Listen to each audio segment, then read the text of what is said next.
오늘 주식시장이 급락하며 코스피 코스닥 사이드카가 발동됐습니다. 미국을 중심으로 AI 버블론이 확산되고 있는 가운데 향후 주식시장의 전망에 대한 관심이 이어지고 있는데요. 주식과 더불어 부동산 시장까지 정철진 경제평론가와 함께 이야기 나눠봅니다. 안녕하십니까? 네, 안녕하십니까? 네. 자, 오늘 코스피가 장중 3,900선이 붕괴됐습니다. 7거래일 만에 지금 급락을 한 건데 어떤 상황인 건가요? 일단 사이드카가 걸렸다. 여기에서 얼마 정도 충격적인지 알 수 있을 것 같습니다. 사이드카에 대한 설명을 하면은요. 일단 선물 지수가 5% 위아래로 움직이는 겁니다. 그러니까 올라도 매수 사이드카가 발동이 되는 거고요. 떨어질 땐 매도 사이드카가 발동이 되는 건데요. 5% 이상 빠지게 됐다라고 보여지겠죠. 이어서 사이드카가 발동되면서 실질적으로 저건 선물에 대한 시장이었었기 때문에 프로그램 매매 조금 어렵습니다.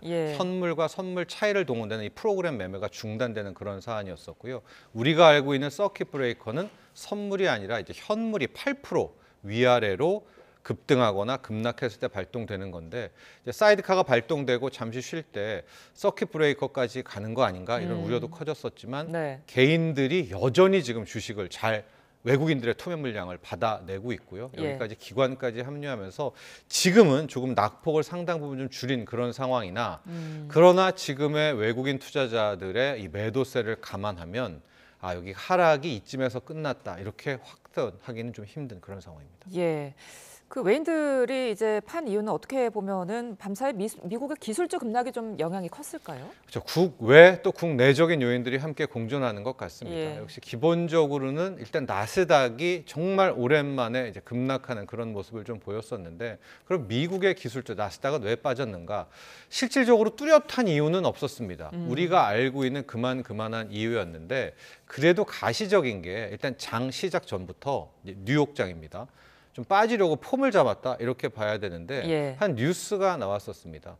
아마 여러분도 기억하실지는 모르겠지만 영화 빅쇼트라고 해서요. 2008년 말 세계 금융위기 때 오히려 떨어질 거에 베팅을 해서 뭐 3조 원 이상 넘게 번 마이클 버리라는 이제 공매도의 달인, 뭐 쇼 포지션의 달인 이렇게 이야기를 하는데 바로 이 마이클 버리가 엔비디아와 팔란티어에 뭐 거의 조 단위의 규모별로 이제 숏을 쳤다, 풋옵션을 매수했다라는 이제 뉴스가 전해지게 되면서 이제 본격적으로 AI 거품이 꺼지나 그런 우려로 약간 선물부터가 빠지기 시작했는데 제가 왜 이유가 없다고 말했냐면 이게 좀 애매한 게 9월 30일 포지션입니다. 그러니까 오히려 정확히 말해서 마이클 버리가 그걸 계속 들고 있었다면 오히려 청산당했거든요. 왜냐하면 그 뒤로 급등을 했기 때문에. 근데 이제 시장은 그냥 우우하면서 그 뉴스 하나를 가지고 일단 밀어버릴 그런 생각이 있었고 여기에 지금 셧다운이 지속되고 있잖아요. 또 한 번 예산안을 놓고 뭐 민주당 공화당이 논의를 했는데 이게 또 결렬이 됐습니다. 그렇다면 사실상 이번 주 내에 또 셧다운이 이어질 것 같은 뭐 이런 재료들 연준이 생각과는 다르게 다음 달부터 금리 인하에 안 나서고 한 번 정도 동결한다. 뭐 이런 재료들인데 다 고만고만한 것들이잖아요. 뭐 새로운 거 가지고 이걸 가지고 뺐다고라고 해서 이제 시장은 오히려 더 두려워하는 겁니다. 어떤 특별한 악재를 가지고 하락을 했으면 모르겠지만 이러다가 정말로 AI 거품이 깨지는 것 아닌가 이제 이런 우려들이 좀 나왔었고요. 저는 개인적으로 이 팔란티어라는 크게 보면 이제 AI를 가진 소프트웨어, 뭐 국방 쪽의 소프트웨어, AI 솔루션 뭐 이렇게 보시면 될 것 같은데 엄청나게 좋은 실적에도 거의 주가가 급락했거든요. 여기에 좀 포인트를 맞추지 않았는가. 왜냐하면 우리가 AI가 거품이다 아니다 이걸 가지고 막 논쟁했을 때 아니다라고 한 게 엔비디아라든가 우리 SK 하이닉스라든가 삼성전자라든가 마이크론이라든가 정말 AI 칩이 불티나게 팔리고 있지 않습니까? 하이닉스는 내년도 HBM, 뭐 D램, 낸드 완전히 완판됐기 때문에 거품이 아니다라고 결론을 내렸는데 실은 AI가 거품이 아니려면 이 다음이 필요하거든요.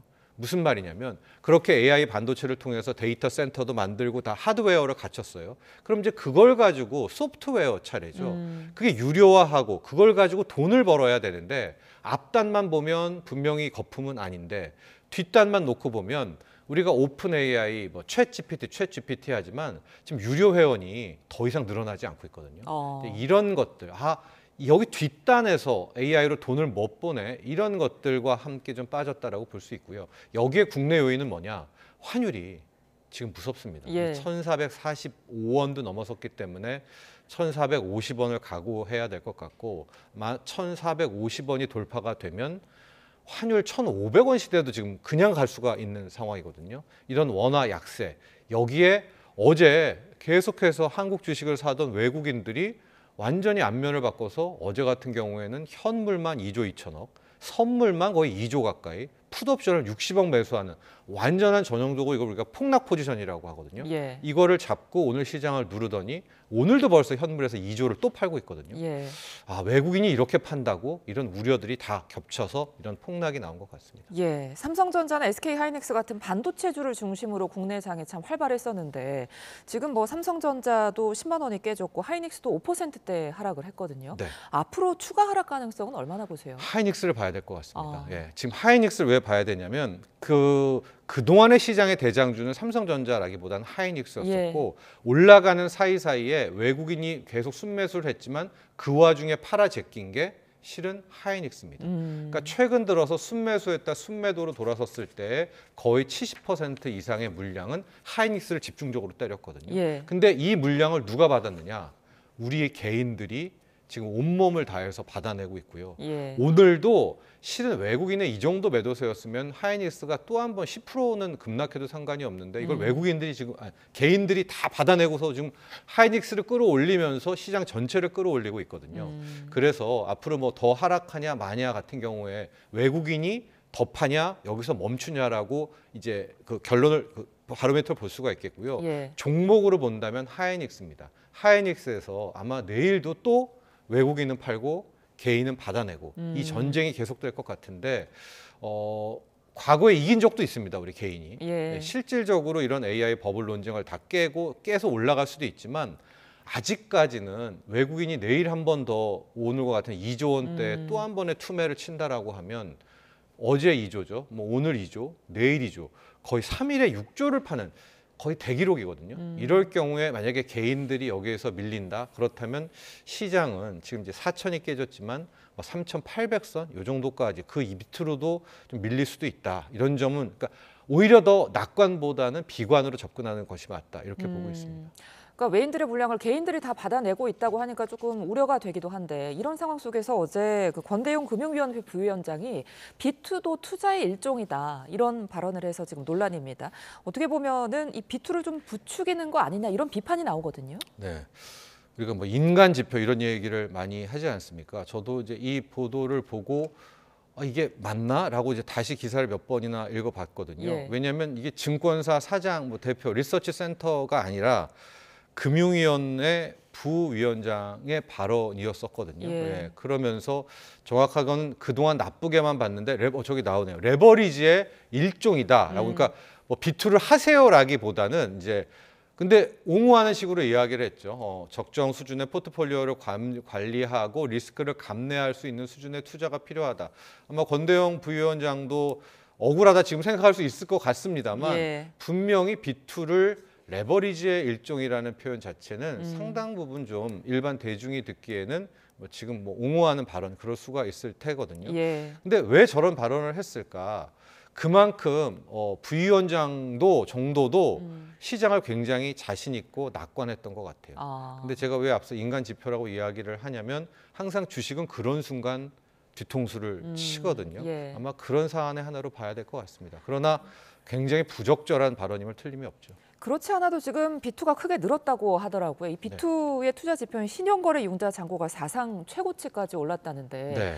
지금 오늘 이렇게 주가가 떨어지면서 투자 위험주의가 커지는 모습이죠. 그렇죠. 아마 이제 앞서 권대용 부위원장이 B2 이야기를 한 것도 지금 25조 6천억이 이때까지 빚투자의 최고 기록이었었거든요. 예. 그건 언제였냐? 2021년 코로나 때였어요. 그때 광풍 불었을 때잖아요. 예. 근데 지금 25조 4천억이고 아마 이제 오늘 내일 그 코로나 때의 기록을 넘길 것 같아요.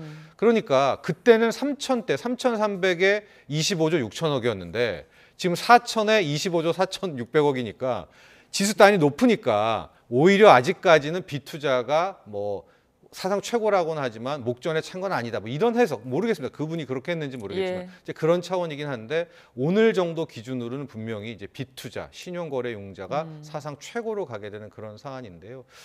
밝게 보는 쪽과 좋게 보는 쪽은 밝게 보는 쪽은 앞서 표를 좀 봤지만 고객 예탁금도 대한민국 증시 역사상 최고치로 83조, 84조를 갔기 때문에 은행에서요, 여러분 이 뉴스를 혹시 보셨나요? 최근 2달간 은행의 이제 수시 입출 금식 예금 MMDA라고 하죠. 거기에서 석 달간 20조가 빠졌는데 그 20조를 고스란히 증시로 와 보면 증시의 고객 예탁금이 그 기간 동안 고스란히 20조가 늘었거든요. 그러니까 지금 사람들이 우리 국민들이 은행에서 돈 빼서 주식 투자를 분명히 하고 있는 그런 국면입니다.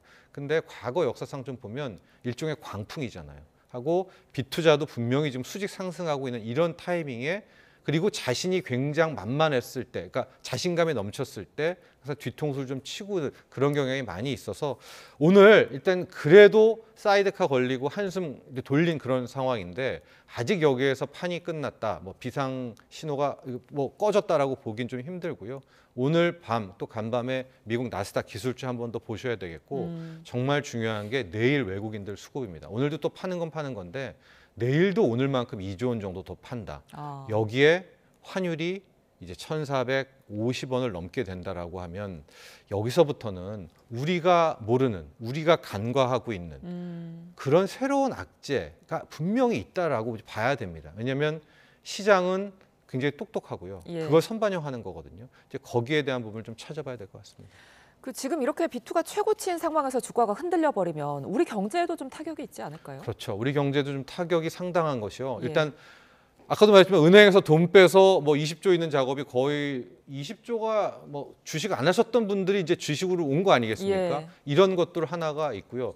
또 우리는 국내 증시도 하지만 서학개미 분들도 굉장히 많습니다. 이분들에 대한 타격도 볼 수가 있고 나이대, 연령대로 놓고 보면 지금 2030 MZ 세대들 같은 경우에는 코인에 굉장히 올인하고 있는데 예. 문제는 이 기술주들, 특히 엔비디아가 빠지게 되면서 같이 코인을, 암호화폐를 지금 달고 내려왔거든요. 그래서 지금은 회복했지만 비트코인도 지금 1비트코인당 10만 달러가 깨지는 뭐 9만 달러대까지 떨어지고 있는 상황이 있기 때문에 예. 왜냐하면 자산의 상당수를 우리 젊은이들이 코인에 노출되어 있는데 여기 정도에서 마무리되면 괜찮지만 뭐 추가적으로 20% 이상 또 빠져버린다, 코인이. 이렇게 되면은 그들 세대의 자산도 좀 갉아먹는 그런 부분이 있기 때문에 증시 하락이 여기에서 뭐 기업들의 자금 조달이라든가 이런 문제를 떠나서 국민들의 상당 부분이 지금 이제 주식으로 넘어온 상태거든요. 예. 여기에 대한 주가 하락이기 때문에 이건 우리의 가계에 타격을 줄 수 있다는 부분도 꼭 염두를 해둬야 될 것 같습니다. 말씀해주신 코인 부분, 가상화폐는 왜 이렇게 떨어진 건가요? 이더리움에 좀 해킹 사건도 하나 있었던 것 예. 같고요. 이제 큰손 기관 투자자들이 그 동안에 이거 코인 괜찮네 하고 꽤 들어왔다가 생각해 보니까 코인보다 오히려 주식이 훨씬 더 변동성도 크고 해서 몇몇 큰손 기관 자금들이 또 대거 이 자금을 좀 빼냈다고 하더랍니다. 암호화폐 시장에서. 예. 이런 재료들도 함께 겹쳤었고 금리도 뭐 빠르게 떨어질 줄 알았었는데 연준이 뭐 금리 인하 한다 하다가 갑자기 또 없을 수도 있어. 뭐 이렇게 좀 태세 전환을 하는 이제 그런 것들이 함께 나오고 있는데요. 잘 보면 비트코인의 시작도 트럼프 대통령 아니었었습니까? 근데 트럼프 대통령이 코인보다 더 정확히는 달러 스테이블 코인을 좋아하는 거지. 말로는 비트코인, 이더리움 이야기를 하지만 까놓고 보니까 이쪽보다는 같은 코인, 많은 코인이지만은 트럼프는 달러 스테이블 코인에 지금 올인하고 있거든요. 약간 결이 다른 예. 상황입니다. 이제 그런 점에 대한 각성도 일단 한몫한 것 같고요. 예. 근데 시장 빠지면서 금도 빠졌거든요. 아. 가장 취약한 부분들, 코인을 함께 잡고 내려왔다. 이렇게 보시면 되겠습니다. 예, 부동산 이야기도 이어서 짧게 좀 해보겠습니다. 전월세 가격이 굉장히 올랐다고 하는데 어느 정도 수준인 겁니까? 이게 이제 일부 보도가 월세가 2배 올랐다 막 예. 이렇게 나오는데요. 이제 그 기사를 잘 보셔야 되는 게 현재 우리는 계약갱신 청구권이 있잖아요. 예. 2+2. 그래서 2+2를 이제 뭐 도봉구 어디에서요? 강북구 어디에서인데 이제 진행했던 그 세입자가 떠나면서 신규 계약을 받았을 거 아니겠습니까? 예. 그러니까 집주인이 그동안 못 올렸던 전세를 올렸는데 그걸 반전세로 하게 된 거예요. 그러니까 이제 월세가 왜 2배 올랐다라고 하면은 이제 그동안에 2+2 때문에 이 전세값을 못 올렸던 집주인이 전세값을 올렸는데 반전세를 원하니까 그걸 월세로 한 거 아니겠습니까? 예. 그러니까 기존보다는 2분의 새로운 전세 계약에서 이 월세가 2배가 된 건데 뭐 한두 달 사이에 2배가 되진 않았겠었겠죠. 예. 그런데 여기서 뭘 알 수가 있느냐? 실질적으로 이제 계약갱신 청구권이 끝나는 그런 세입자들은 상당 부분 전세값 급등에 대한 고민을 해야 된다는 것 하나.